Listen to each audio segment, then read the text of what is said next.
With so much talk about Christian identity, why do the women of our faith seem no stronger? What are the obstacles, crises, or lies hinder understanding of believing in our identity? I would say, there are many reasons for that. The most important, as far as I am concerned, I would say it is because we lack that deep, personal, intimate relationship with Jesus Christ. Like in John chapter 15, it says, Jesus said, "Abide in me. If you want to be fruitful, you abide in me." Christianity is never about religion. It is about a relationship.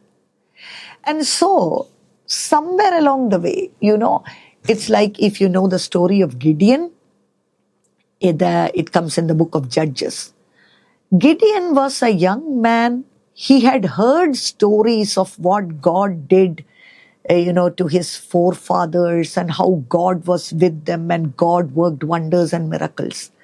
But then, right then, in the generation that he was living, things were not very nice. He had heard stories, but he had no experience of how it would look like to have a living God in your midst.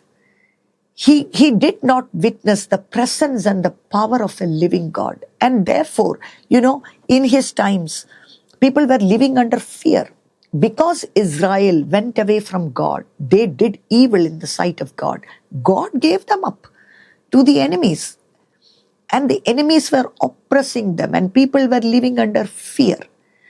One of the things that our generation, the youngsters, are mostly facing is because, they have heard accounts, they have heard stories of revivals and what God did and how God moved and the signs and the wonders and miracles, but they fail to see it in this present generation. But then, it is one thing for us to say that, we don't see anything now and so we do what we want to do. But like Gideon, the angel found him, because this is God's work. This is God's initiative, the kingdom of God. Jesus said, "I will build my church and the gates of Hades will not prevail against it." So in every generation, God will find someone who is willing to ask the right questions, and that's how God found out Gideon.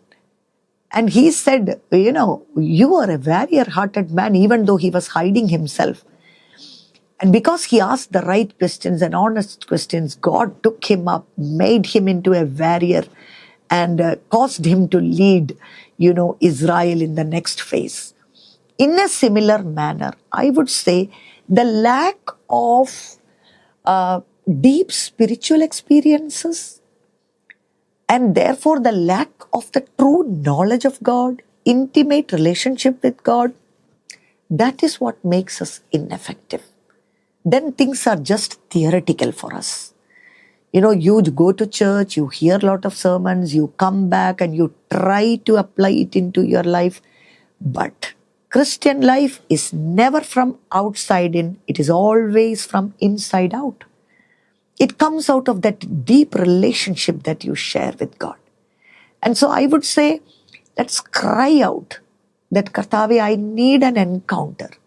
I want to meet with you. I want to be in that place about which you speak in John 15. I want to abide in you." It's a relationship out of which you bear fruit. Once we make it theoretical and once we make it that religion thing that, okay, let me see how it applies to me, that's not how it works.